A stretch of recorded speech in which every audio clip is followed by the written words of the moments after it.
So before you buy either of these GPS dog collars, there are a few things you really need to understand.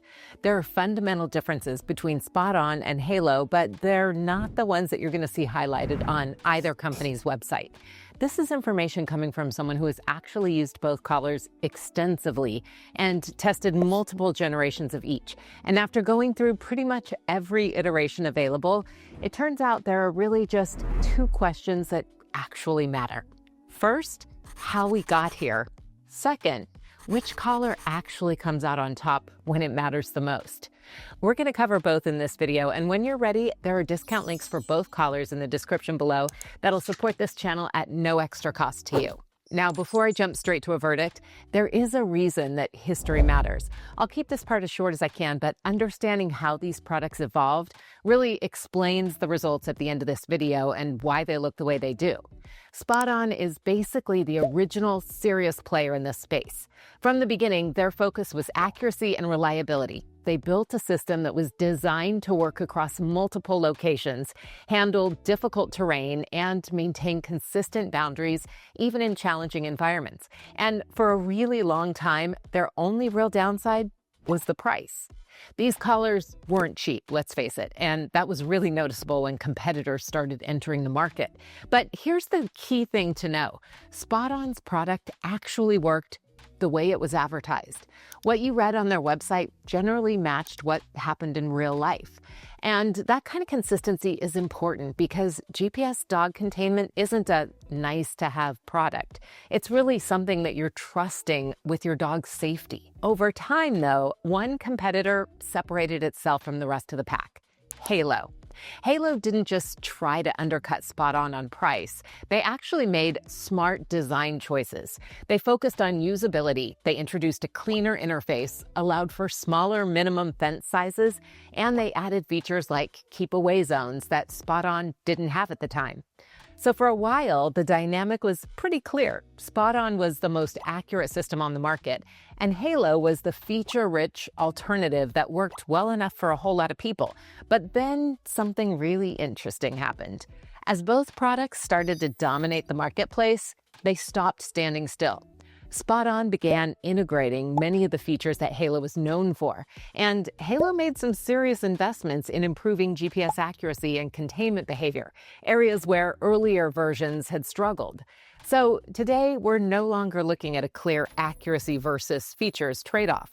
These two products are actually a lot closer than they've ever been before, which leads to the real question. If you've been researching these collars recently, you might think that Halo is significantly cheaper than SpotOn. And on the surface, yeah, that's how it looks. But once you zoom out, that price difference mostly disappears.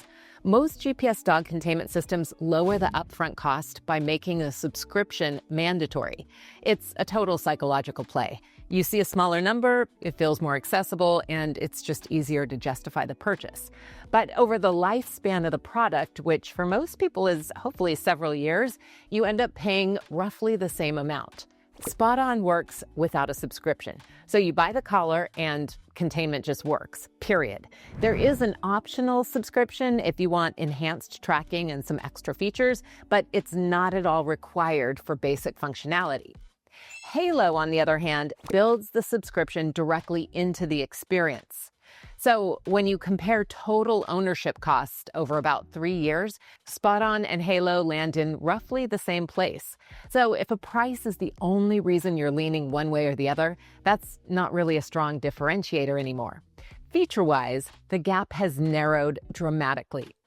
Halo historically led in bonus features, but SpotOn has added customer voice commands, reduced minimum fence sizes, and they've expanded configuration options to stay really competitive.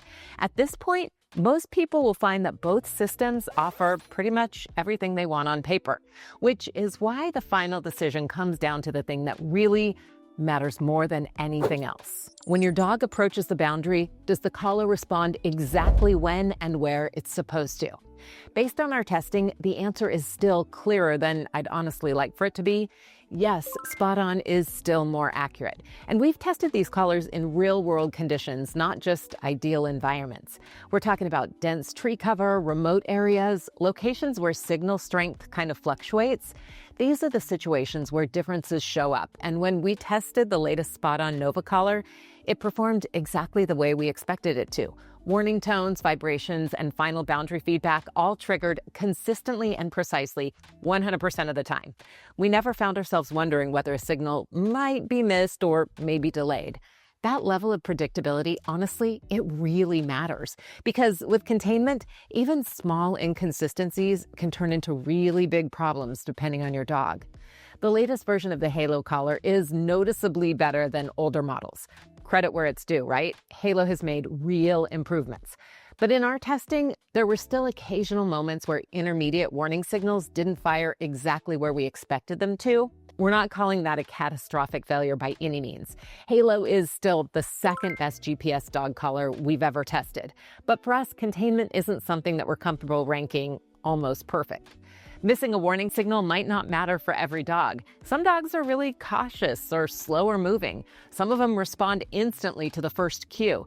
But for our use cases and for the standard that we hold these products to, accuracy really needs to be right every single time. That's why our recommendation hasn't changed. For the majority of dog owners, SpotOn is still our top and often our only recommendation. If SpotOn is outside your budget and you're considering Halo, our advice is really simple. Just test it aggressively during the return window. Halo's return policy gives you time to make sure that it works correctly in your environment, not just in theory. But based on everything that we've seen, while other GPS collars continue to add features, SpotOn continues to dominate in the one thing that really matters most: containment. That's why if you check the discount links in the description, I would personally steer you toward the SpotOn option. There are, of course, discounts for both collars, but this is the collar that I still trust with my own dog's safety. And for a product like this, trust is really the whole point, right?